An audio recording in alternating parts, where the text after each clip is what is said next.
The much debated Zorro. No. The legendary Zorro.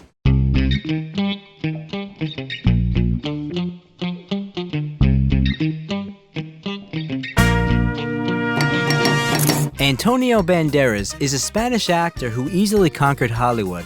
He's a producer, director, singer, and businessman. The army of fans of this bright and charismatic man is scattered all over the world.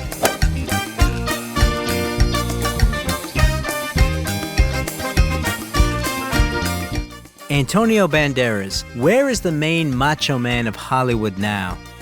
The real name of the actor is Jose Antonio Dominguez Bandera. He was born on August 10, 1960, in the city of Malaga, located in the south of Spain. His father, Jose Dominguez Prieto, was an officer in the Spanish Civil Guard, and his mother, Ana Bandera Gallego, worked as a school teacher. The actor has a younger brother, Francisco Javier.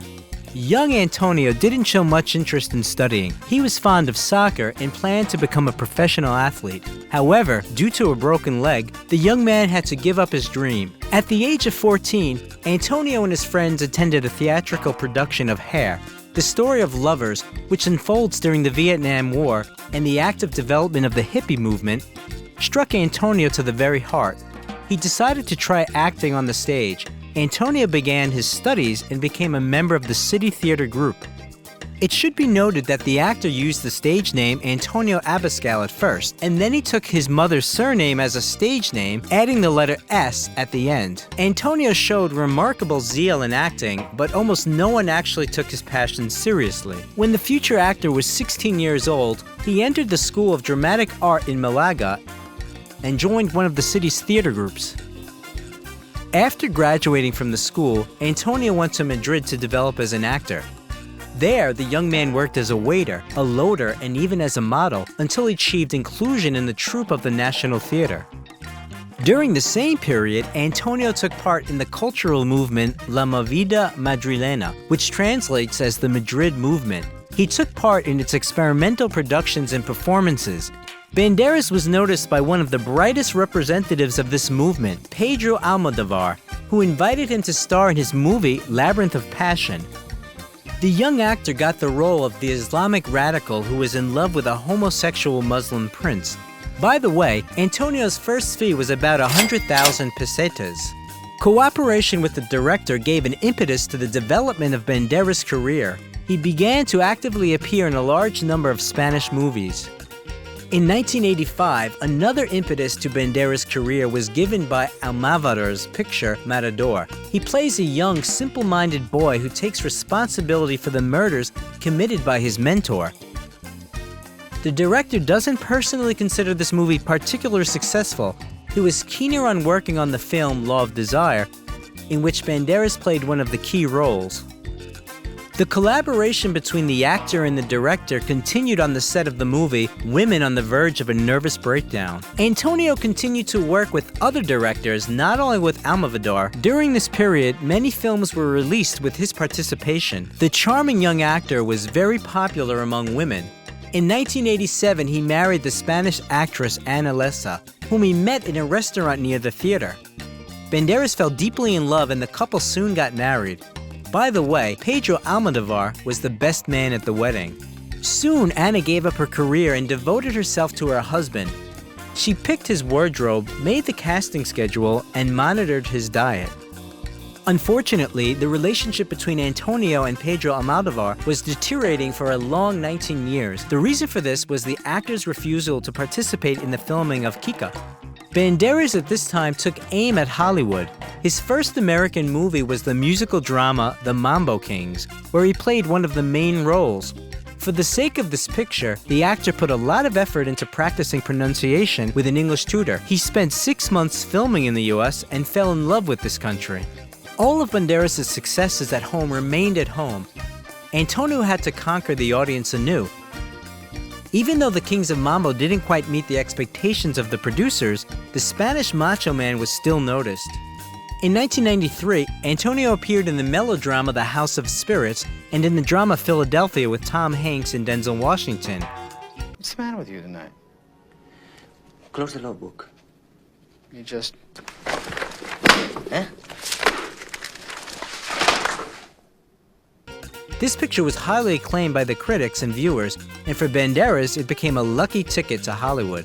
In 1994, Banderas starred in the drama of Love and Shadows and played the minor role of the vampire named Armin in the movie Interview with the Vampire. Do you know how few vampires have the stamina for immortality? 1995 was a very productive year for the actor.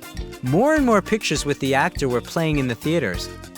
Together with Sylvester Stallone, he starred in the crime thriller Assassins, then appeared in the comedy 4 Rooms, and played the main roles in the drama Miami Rhapsody and the thriller Never Talk to Strangers.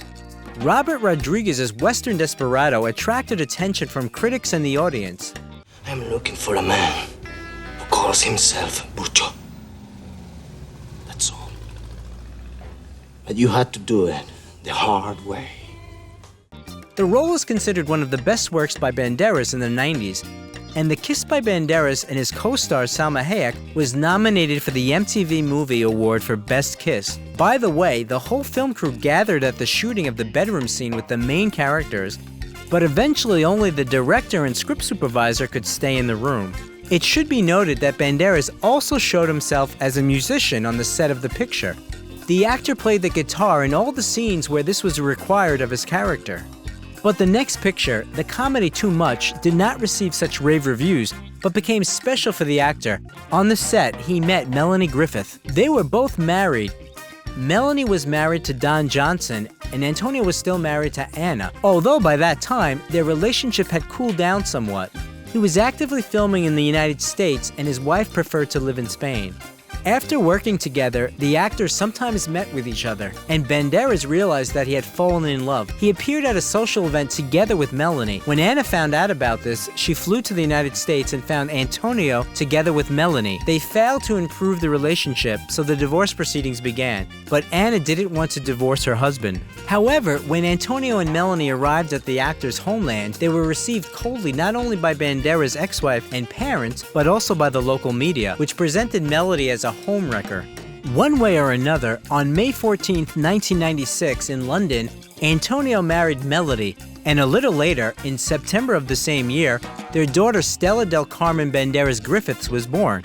By the way, Antonio managed to improve relations with Melanie's daughter from her previous marriage, Dakota Johnson. The married couple had long been considered exemplary. For the sake of her husband, the actress overcame alcohol and drug addiction, and Banderas supported his woman in all endeavors. He tried to dissuade her from plastic surgery and seemed to be an exemplary family man. By the way, it is believed that the actor fell in love with Melanie 6 years before he had met her. It was when he saw her in the movie Something Wild. In 1996, the musical Evita was released, where Banderas worked with Madonna. Playing the lead male role in the movie brought Antonio a Golden Globe nomination and $4 million in royalties. By the way, as the singer admitted, she had long been very interested in Antonio. Once Madonna invited him to the premiere of a film in which she appeared, but he brought his wife there. In 1998, the movie The Mask of Zorro was released, which received high reviews from both critics and viewers.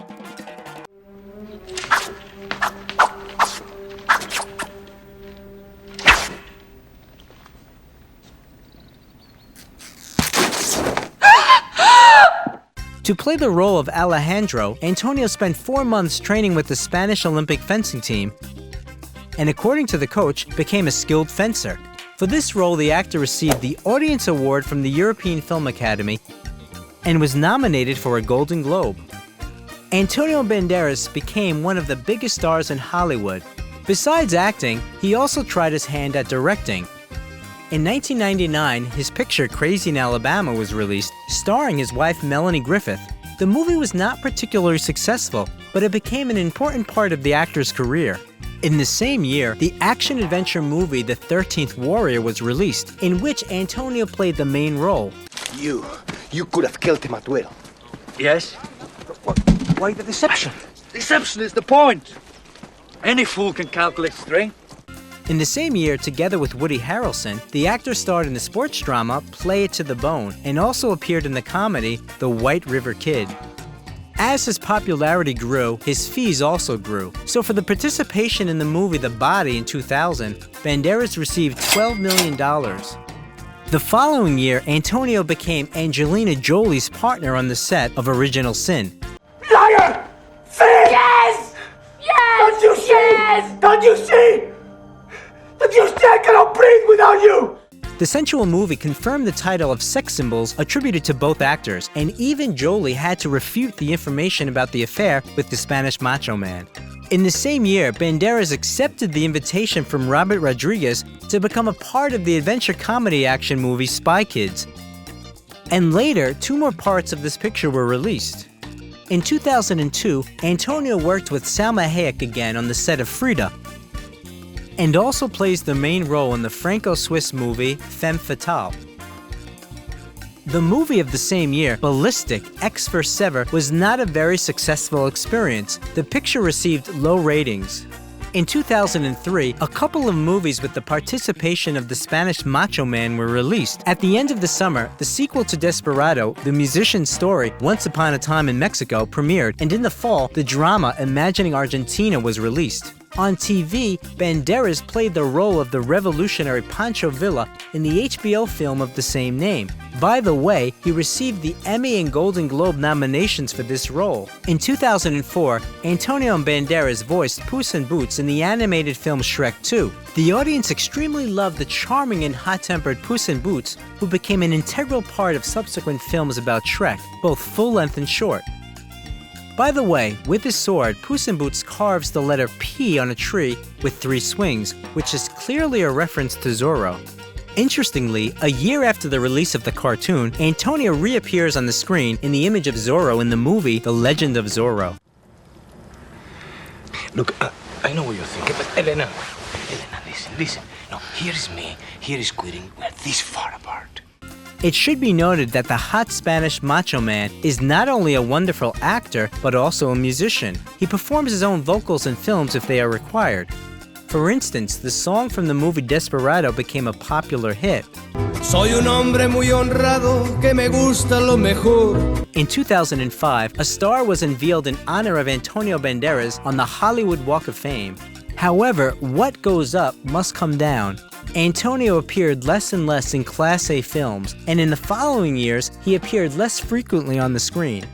In 2006, he starred in the drama Take the Lead. The following year, the actor co-stars with Jennifer Lopez in the crime thriller Border Town, and also takes part in the filming of the comedy My Mom's New Boyfriend. In 2008, Banderas played the role of Ralph in the dramatic thriller The Other Man, and together with Morgan Freeman, starred in the crime thriller Thick as Thieves. Don't even think about it. Think about what? Going anywhere near her. I'll rip your heart out, I mean it. It looks like it's your heart she's not so fond of. In 2009, the actor underwent surgery for a benign tumor in his back and played in several more movies in the next year. In 2011, a full-length animated picture about Puss in Boots, voiced by the legendary Macho Man, was released, as well as the adventure drama Black Gold. In the same year, the premiere of the film The Skin I Live In took place. The movie became a kind of reunion of the legendary creative duo of Antonio Banderas and Pedro Almodovar. The psychological thriller turned out to be a masterpiece and has received many awards. In 2012, the actor starred in the action movie Haywire and the fantastic comedy Ruby Sparks.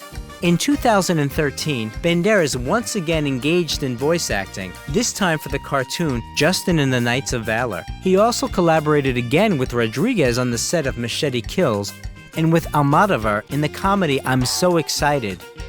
In 2014, it became public that the wife of the actor, Melanie Griffith, had filed for divorce. The reason she pointed out was that her husband cheated on her with actress Natalie Byrne. They worked together on the set of Expendables 3, but the girl stated that there were no reasons for such accusations, except for Melanie's jealousy.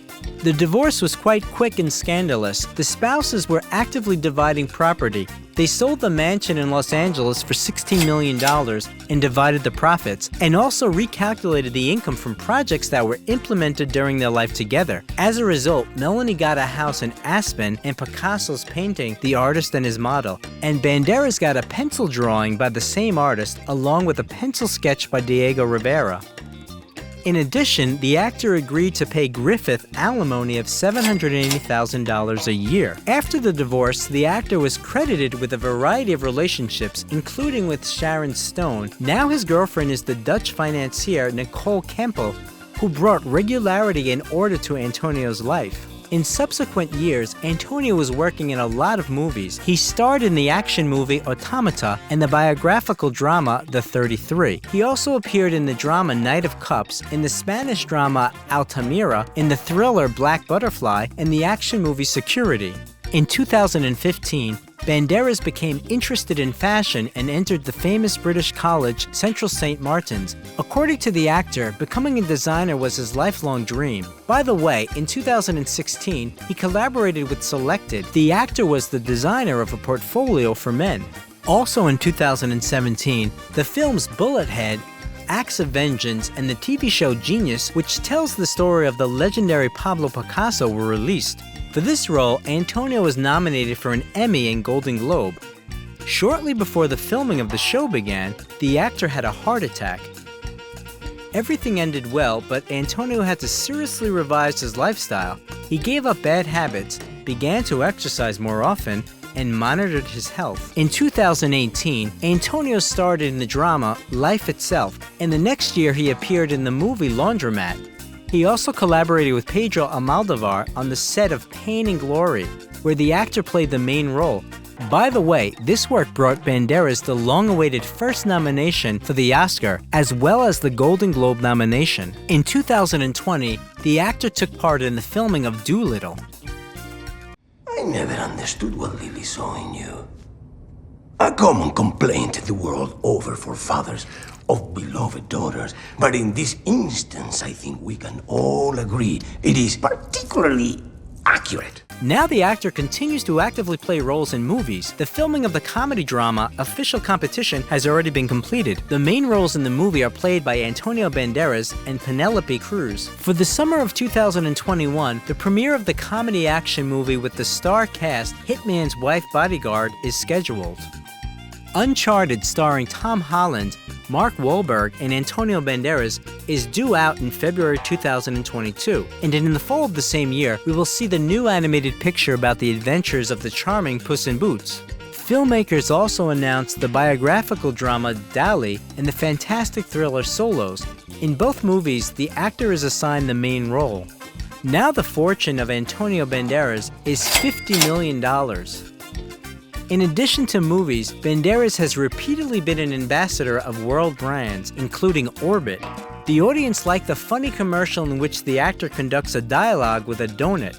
He also starred in a commercial for Police Eyewear. Also, Antonio Banderas and Olga Kurilenko became ambassadors of the advertising campaign for the new paired fragrances Secret Temptation of the Banderas perfume brand. In general, Banderas is actively involved in the business. Since 1997, he has been producing his Antonio Banderas perfume line. There are already 22 fragrances on the market, 13 for men and 9 for women. Antonio personally gets consulted by perfumers and learns the skill of creating new fragrances from them. In addition, since 2009, the actor has been the owner of a vineyard in Spain. He owns 50% of the Anta Banderas winery in Villalba de Duero, which was originally called Anta Bodegas, and produced up to 1.5 million bottles of wine a year, as well as olive oil. Previously, Banderas was the owner of the Posada de Antonio restaurants, but he gave up this business. Also in 2010, he owned the Jack and Jones by Antonio Banderas team that competed in MotoGP motorcycle races in the Moto2 class. Banderas now supports the Malaga Football Club and the Spanish Socialist Workers' Party. Also, the actor is involved in charity work and is a UN Goodwill Ambassador. In 2019, he opened a new theater in his hometown, which is designed to seat more than 800 people. Antonio Banderas also owns various properties. During his marriage to Melanie Griffith, he owned a mansion in the elite historic Los Angeles area of Hancock Park. They originally purchased the mansion for $4.2 million in 1999, then bought the adjacent plot for $1.3 million and included it in the estate. The interior of the mansion is designed in a classical style. During the divorce, the estate was put up for sale, and just 10 days later it was sold for $16 million. Melanie Griffith got the house in Aspen after the divorce. Located in the mountains, the house is filled with light and comfort. Large panoramic windows, an abundance of wood trim, and decorative details make the rooms lively and comfortable. At first, the ex-spouses planned to sell the house for $10 million. Then they leased it, and in the end, they only got $4 million. During the divorce process, Antonio bought out a stake in their New York apartment from Griffith for $4 million. The apartment with the elegant interior is located in a prestigious building. In 2018, the actor put the apartment up for sale, asking for $8 million. In 2014, it was reported that the actor had purchased a penthouse in Malaga. It is said that in the vicinity of Malaga, Torremolinos, and Benalmádena alone, the actor acquired 7 houses and 14 non-residential properties, including a seaport bar and restaurant. It is known that in 2008, the authorities ordered Banderas to demolish part of the estate called the Seagull, located in Marbella, since the house was built by the former owners without obtaining permits. The actor initiated a legal battle. Banderas now lives in England in a mansion in the county of Surrey. The new acquisition cost him 3.1 million euros. The house has huge windows and beam ceilings. It is filled with light, and the actor simply adores the place. He even rides his bicycle in the forest and the surrounding areas. By the way, in the Banderas fleet, besides a bicycle, we can find a Bentley Continental Supersports, Porsche 911, Cabriolet, Audi A7, and even a private jet. What made Antonio Banderas so successful? What do you think?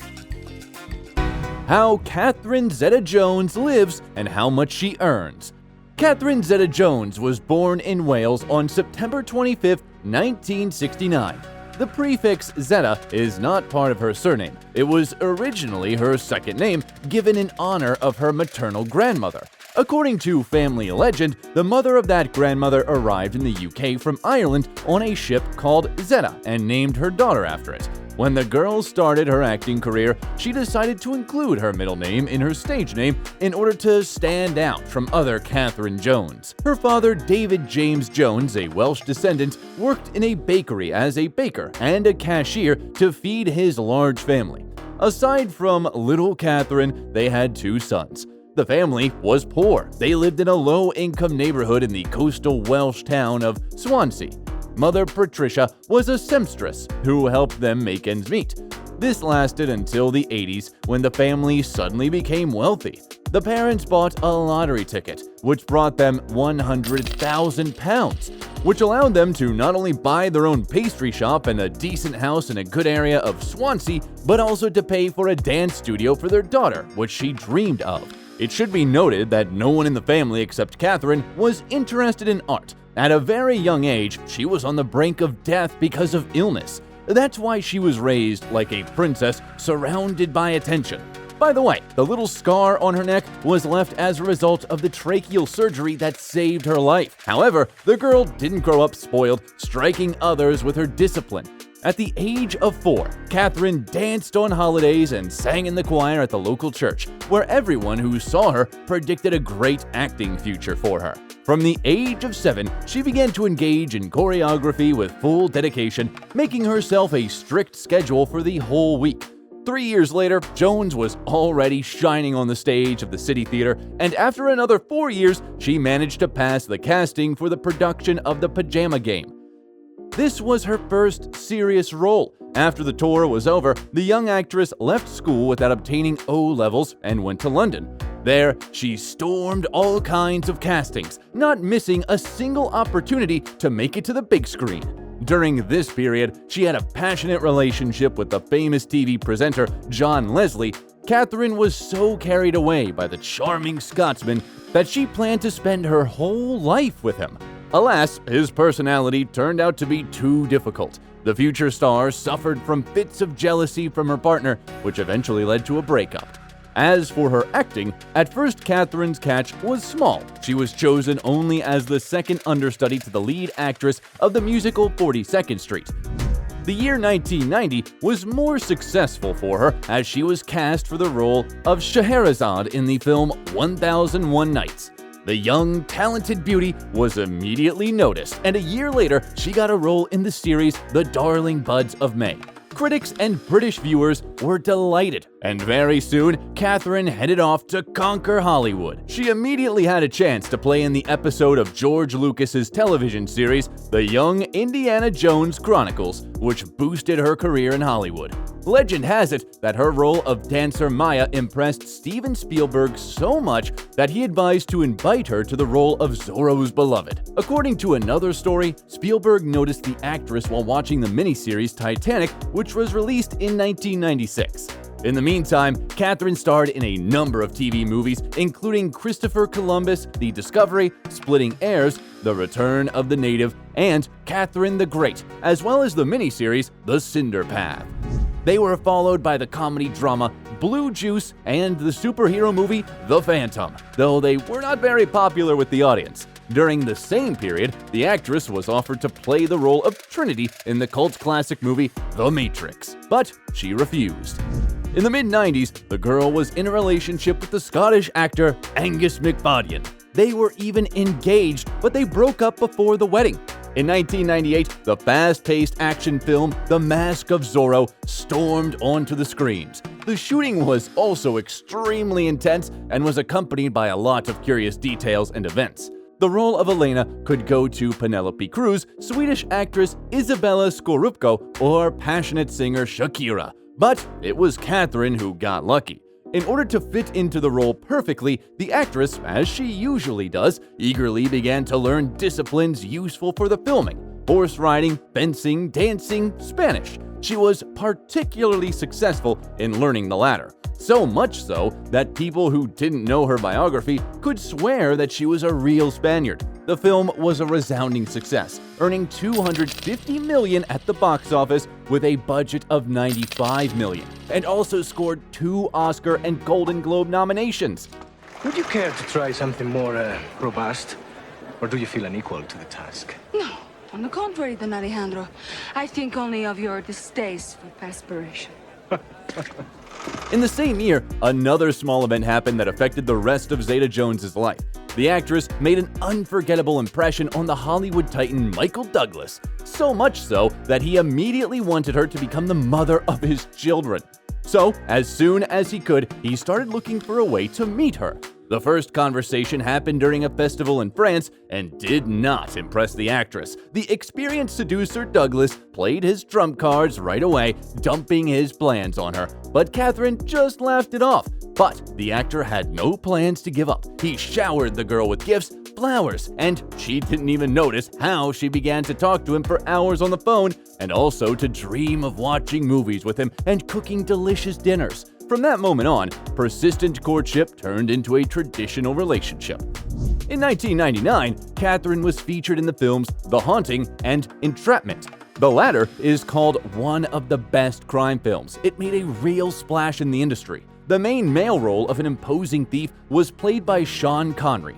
Zeta-Jones kept up with her legendary partner and gave her best on the set. So, she performed a dangerous stunt, jumping from a ceiling beam onto a table while doing a backflip. The film earned $212 million at the box office with a relatively small budget and was very popular with the audience. Fans especially note the scene of Catherine passing through a grid of laser beams in which she shows the wonders of plasticity and grace. Also noteworthy are the shots when Connery's character comes to interrogate Catherine. She was lying under just a white sheet, and at this moment she is actually completely naked. I called you at 4:30 this morning. I was home in bed. You didn't pick up. I didn't want to pick up. You had company. He came in the window. How romantic. I think that's how he got in. The year 2000 was marked by a landmark event for Catherine and Michael, who learned that they would become parents. On New Year's Eve 2000, he proposed to his beloved and presented an antique ring worth $1 million. However, the purest 10-carat diamond and Michael's passionate desire to marry his beloved as soon as possible were somewhat overshadowed by the fact that the actor was still legally married. To solve this problem, the groom needed to give his ex a huge payoff of $45 million, and according to other sources, $60 million. In August, the Douglas couple had a son, whom they named Dylan. And in November of the same year, they had a luxurious wedding worth $1.5 million. The celebration took place at the famous Plaza Hotel in New York, and the bride's dress alone cost $250,000. The star's guests, including Tom Hanks, Brad Pitt, Sharon Stone, Steven Spielberg, Jennifer Aniston, had fun and congratulated the newlyweds. Since Catherine and Michael understood the absurdity of trying to hide from the press on such a day, they pulled a trick and sold the rights to cover the event to the British magazine OK. The journalists were very interested in the couple, largely because of the large age difference. A fun fact is that the couple were born on the same day with a difference of 25 years. Few people believe that something could come out of this relationship, but as life has shown, the marriage of two stars turned out to be extremely strong, although they had to go through a lot. Catherine herself calls the secrets of a successful marriage a sense of humor and respect, although apparently the marriage contract, which the actress insisted on before answering the cherished yes, played a significant role. According to its terms, in case of infidelity, Michael is obliged to pay his wife a decent amount for each year of living together. The exact figure is unknown, but the range is between $1 million and $3 million. In 2000, the musical drama High Fidelity and the thriller Traffic were released, in which the actress starred while pregnant with her son. For this work, Catherine received a fee of $3 million and a Golden Globe nomination. I'm European. I say that to my doctor. I'm European. I'm allowed to drink red wine. Oh, my doctor said it was fine when I was pregnant. A glass a week, After my amnio. amnio, he said, okay, now you can go and have a glass of red wine. You're like, I had need it. two. In 2001, Zeta-Jones appeared in the movie America's Sweethearts.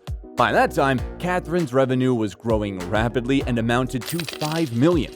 But the real triumph for Catherine was the adaptation of the Broadway musical Chicago. It should be noted that the plot of the drama is based on real events that took place in the US in the early 20th century. The first attempt at a film adaptation was made by Miramax back in 1994, and before that, the rights of the production were bought by director Bob Fosse. According to his idea, the main roles were to be played by Liza Minnelli, Goldie Hawn, and Frank Sinatra, but due to the death of Fosse, the project was abandoned. The director of the 2002 film, Rob Marshall, considered Charlize Theron, Madonna, Angelina Jolie, and Britney Spears for the leading female roles. And that's not the whole list. When it came to Zeta-Jones, she was immediately offered the role of Roxy Hart, but the actress wanted to play Velma Kelly. She liked the song All That Jazz so much that she was happy to sacrifice both the main role and her gorgeous curls, which she cut to a neat bob with perfectly straight bangs. She did it on purpose so that the long hair falling over her face would not allow the audience to doubt that she performs all the dance routines in the film on her own. Then, by the way, the actress said that working in a musical was almost as painful and exciting at the same time as having a baby. No, I danced in the chorus. Oh. Well, that was before I met my husband Amos. Look, honey, you want some advice? Here it is, direct from me to you. Keep your paws off my underwear, okay? Her Velma Kelly was loved not only by ordinary viewers, but also by professionals. For the role, the actress received a fee of $8 million, a nomination for a Golden Globe Award, and was also awarded an Oscar. The beauty arrived at the ceremony in a gorgeous black dress that did not conceal her rounded belly. The ceremony took place on the eve of her second childbirth. In 2003, the couple had a daughter, Caris Zeta. In the same year, 2 movies starring Zeta-Jones appeared on the screens at once. These are the animated film Sinbad, Legend of the Seven Seas, in which she voiced one of the main characters, and the romantic comedy Intolerable Cruelty. 2004 brought her work on the memorable films The Terminal and Ocean's 12. The French police think he's better than Lamarck. Well, he is French. Let me give you some advice. Find out how you offended him. Apologize. Beg for mercy. The following year, a sequel to the film about the dashing vigilante was released. Catherine received $10 million for The Legend of Zorro. But all in all, the film made a strange impression. It received negative reviews, although it earned $142 million at the box office. I cannot believe I fell for it. Husband promises to quit, gullible wife believes him. How could I be so stupid? In 2007, 2 more films were released: the supernatural romance film Death Defying Acts and the romantic comedy drama No Reservations. In fact, this was a remake of the German film Mostly Martha, which was reworked by the not-too-famous director Scott Hicks. But alas, it was not a masterpiece. Although the actress tried very hard and even worked incognito as a waitress in an Italian restaurant where visitors marveled at the resemblance of the employee to the celebrity. Nick is an excellent. I know nothing about him. I have no idea what. Give me some credit. He was a sous chef at Il Treviso. Italian? You bring a sous chef from an Italian restaurant, and I'm the one in therapy? This was followed by another obscure film, The Rebound, which was shot in New York, Istanbul, and Paris. The hard work and childbirth left a mark on the actress, and soon Catherine began to show symptoms of bipolar affective disorder. This disorder is described by alternating phases of heightened activity and depression, and significantly impairs one's life. Her star spouse was beginning to grow weary of this state of affairs, but then, like a thunderbolt from a clear sky, the news of his own illness came. In 2010, doctors diagnosed Michael with a terrible illness, laryngeal cancer. All this happened while Douglas's first son, Cameron, was arrested, charged with drug trafficking, and sentenced to 5 years in prison. Here, Catherine immediately switched and devoted all her energy to help her beloved spouse. A year later, Michael Douglas publicly announced that he had defeated cancer and returned to filming. Catherine, too, plunged into the familiar depths of cinema. In 2 years, she managed to appear in 6 films: Lay the Favorite, Rock of Ages, Playing for Keeps, Broken City, Side Effects, and Red 2. How are things? Yeah, Frank, how are things? Sarah? This is Katya. Yeah, hi. I need to speak with you.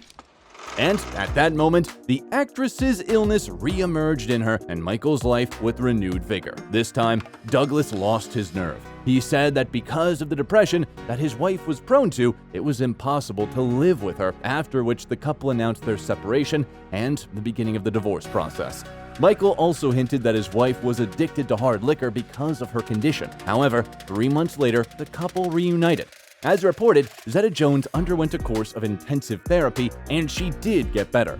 She resumed her acting career and appeared in the series Queen America, Feud, and Prodigal Son, as well as the films Dad's Army and Cocaine Godmother. In 2022, Catherine hit a new moment of stardom. In the Netflix series Wednesday, which became a worldwide hit, the actress played the role of Morticia Adams, the mother of an unusual and daring girl protagonist. What is this, a kidnapping? Would you like that? Because I think I'm up to it. You do move me. I don't know why, but you do move me. In unusual places. Fans and critics who initially doubted this casting decision in the end agree that the actress's performance is worthy of praise. The duet of Catherine and the Puerto Rican actor Luis Guzman, who played her husband in the series, was particularly delightful. Despite a significant break in work and the troubles, Catherine has remained in good shape. Now, viewers can see her in the Disney series National Treasure: Edge of History. It should be noted that the performance of the actress has always been generously paid. Now, Catherine Zeta-Jones, once a poor girl from the outskirts of Swansea, is a very rich lady. Her fortune is estimated at $150 million, and it's not just income from filming. It is reported that 1 second of the actress's advertising time costs about 4,000 euros. Over the years, she starred in advertisements for Elizabeth Arden Cosmetics, the Visa payment system, and Alfa Romeo cars. A 2-year contract with the mobile operator T-Mobile brought the actress $20 million, and in 2019, she was seen in a Fendi commercial where she starred with her daughter. A couple of years ago, Zeta-Jones launched her own line of shoes in collaboration with the Butterfly Twist brand, known for its eco-friendly approach to production. In addition to the shoe collection, Catherine produces makeup, sportswear, and household goods under her own brand, Casa Zeta-Jones. Over the years of marriage, Zeta-Jones and Douglas have accumulated a high-end real estate portfolio. The star couple has a spacious apartment in New York with a view of Central Park, which they recently decided to sell. At first, the price was set at $21.5 million, but at the beginning of 2022, the couple decided to lower it to $19.5 million. Potential buyers will get a luxury penthouse with 4 bedrooms, a spacious living room, and a dressing room made in classic style. Apparently, in 2019, the family was going to rotate the property. They sold 12 acres of land in Westchester County, New York, which they bought in 2015 for $11 million, and managed to double the price. In the same year, they purchased a house in the same state worth $4.5 million. Also in 2019, an English-style villa in Bermuda worth $10.6 million was put up for sale, but in the end, the sale didn't take place, and the lot was withdrawn from auction. Catherine and Michael spent a lot of time in the house after the wedding, so their children didn't even suspect at first that they were growing up in a family of Hollywood celebrities. The couple has a snow-white villa hidden in lush greenery in Spanish Majorca, which in the 19th century attracted the European nobility. The 10-bedroom house is decorated with great love, its design is tasteful and discreetly luxurious. Many of the interior decorations and furniture were chosen directly by the owners. The estate is quite large, totaling about 10,000 square feet. There is a formal dining room, several living rooms decorated with antiques, which Douglas is very passionate about. The estimated cost of this property is $33 million, but since Michael's ex-wife remains the co-owner of the property, it cannot be sold. The Hollywood diva owns a black Lexus SUV worth $130,000, which she drives in everyday life. Douglas and Zeta-Jones were once spotted driving around Wales in a used Jaguar. As it turned out later, the couple arrived in the actress's hometown to participate in a golf competition. Catherine Zeta-Jones is a woman who impresses not only with her beauty, but also with her stunning determination. No matter what happens, she does not give up and looks into the face of any life circumstances, boldly challenging them. She is not afraid of experiments or difficult tasks. The musical Cleo will be released soon, in which the actress will play the fatal Egyptian queen, Cleopatra. What movie with this actress do you like the most? Thank you. I had a wonderful time. Unfortunate that it has to end. If you liked the video, leave a like and subscribe to the channel so you don't miss anything interesting.